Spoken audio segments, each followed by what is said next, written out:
Bonjour à toutes et à tous, c'est Nathalie pour cette nouvelle vidéo du dimanche. Donc aujourd'hui nous sommes le 24 juin. Je parle en deux mots de moi puisque je reçois beaucoup de messages journaliers pour certains et je vous en remercie énormément pour prendre de mes nouvelles. Je vais un peu mieux aujourd'hui. Ça a été assez laborieux. C'est vrai que j'aurais dû sûrement prendre l'arrêt de travail qu'on m'avait donné et que je n'ai pas pris. Voilà, donc aujourd'hui j'ai l'impression que ça va légèrement mieux, donc on va croiser les doigts que ça continue. Voilà, donc vous voyez bien que j'ai une meilleure tête. Donc aujourd'hui on va continuer la vidéo de la semaine dernière sur les symptômes invisibles. Donc je vous en avais fait part de certains. Donc là on va continuer. Alors le terme me fait un peu rire, mais ça représente malheureusement bien ce qu'on peut rencontrer. Alors là c'est les termes, c'est pas moi, hein, je préviens qu'il est dit. Vous pensez que je suis une pisseuse. Voilà, c'est pas moi qui le dis. C'est vrai qu'avec cette maladie neurologique, des troubles urinaires peuvent être entraînés. Et c'est des troubles urinaires qui sont de différents types, c'est-à-dire soit des fausses envies, des envies pressantes, vous les connaissez de toute façon. Et ça, c'est vrai que c'est pas évident. Moi, je l'ai déjà dit lors d'une très très ancienne vidéo, j'ai la chance maintenant, avec les autosondages, la toxine botulique, tout ça, de ne plus avoir ce genre de problème, mais je les ai vécus pendant au moins 17 ans. C'est-à-dire que vous arrivez à un endroit et la première chose que vous faites, c'est repérer les toilettes et y courir en permanence. Donc voilà, et ça c'est vrai que les gens ne comprennent pas forcément que des fois on est obligé de s'arrêter n'importe où. Voilà.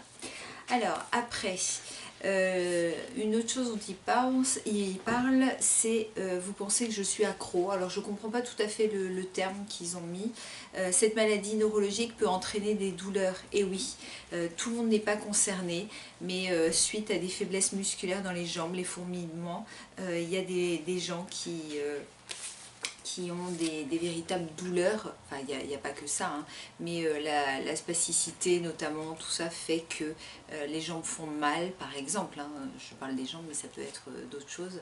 Il y a des gens qui ont l'impression d'avoir comme des coups de poignard dans les cuisses, enfin bon, il y a énormément de douleurs diverses et variées, et ça c'est pareil, c'est pas évident de faire comprendre aux gens que non, on ne se plaint pas en permanence, c'est véritablement des douleurs qui sont bien réelles. Alors là c'est toujours, j'ai déjà parlé de la fatigabilité, la fatigue, et par exemple là il parle de la fatigabilité à la station debout. Alors j'en ai parlé il n'y a pas longtemps à une collègue de travail. C'est vrai que moi plus ça va, et je vous en ai peut-être déjà parlé lors d'une précédente vidéo, plus le temps passe, alors je ne sais pas si vous ça vous fait le même effet, quand je vois les gens debout ou même marcher un peu, je me demande comment ils font, parce que moi rester debout c'est totalement impossible, c'est à dire qu'au bout de 5 minutes ça y est, je suis obligée de m'accrocher, et 5 minutes des fois c'est beaucoup moins. Je ne comprends pas comment les gens font, et je les admire presque en me disant oh là là, ça doit être fatigant pour eux, alors que non, c'est nous pour qui il y a un problème, c'est pas pour eux, c'est normal qu'ils tiennent debout, et moi, il y a très très longtemps, je tenais debout aussi. Donc voilà, vous pensez que j'abuse, le fait que on veuille profiter entre guillemets des caisses rapides ou quoi que ce soit, mais parce que ça se voit pas forcément, puisqu'on n'a pas de fauteuil. Je le redis bien, la CEP n'est pas qu'un fauteuil, puisque beaucoup pensent encore que sclérose en plaques égale fauteuil. Eh bien non. Alors, vous pensez que je casse l'ambiance? Cette maladie neurologique peut entraîner... Alors là, c'est fatigue chronique, il y a plusieurs stades de fatigue. Par exemple, si un jour vous êtes invité à une soirée, que vous faites une soirée et puis d'un coup, vous décrochez complètement la conversation. La fatigue fait que vous n'arrivez plus à rien à suivre, vous n'arrivez plus à être dans l'ambiance de la soirée, et puis vous n'avez qu'une envie, c'est rentrer chez vous, puisque vous savez que de toute façon, si vous vous couchez très tard, enfin même tard, vous allez le payer pendant très longtemps.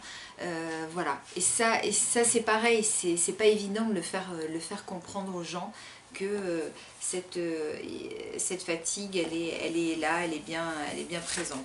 Bon, vous pensez que j'ai bien levé le coude, bon ça j'en ai déjà parlé des troubles de l'équilibre, ils en reparlent. Vous pensez que j'ai deux mains gauches?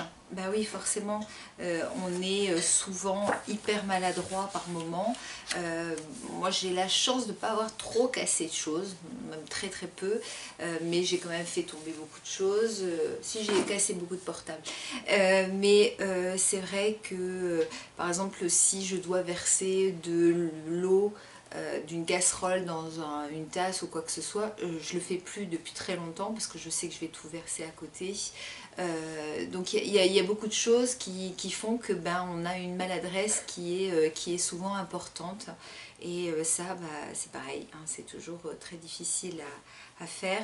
Il y a des fois où moi par exemple je n'arrive pas à boire à la bouteille, donc dans ces cas là on peut utiliser une paille par exemple pour éviter les fausses routes notamment.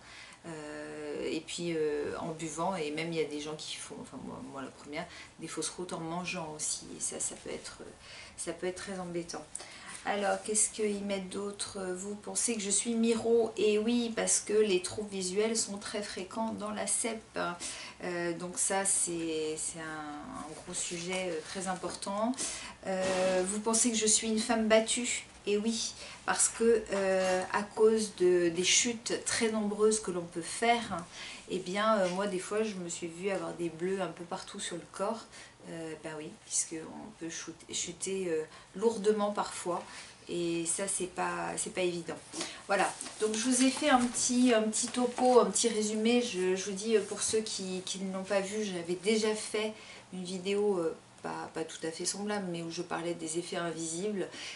Comme je le répète souvent, c'est important d'en parler à votre entourage, aux gens, ne pas avoir honte, puisque je vous dis, quand on vous voit tituber, qu'on ne pense pas que non, vous n'avez pas bu, et il faut dire clairement, je pense, les choses aux gens. Soit vous tombez sur des gens très compréhensifs, s'ils ne comprennent pas, c'est que c'est des idiots et qui ne méritent pas que vous leur accordiez une quelconque attention. Mais surtout, ne gardez pas les choses pour vous, ne vous renfermez pas, ça c'est très important. Voilà, je continue de m'envoyer des sujets parce que je vous le dis toujours, je suis à court. Les pouces, les abos.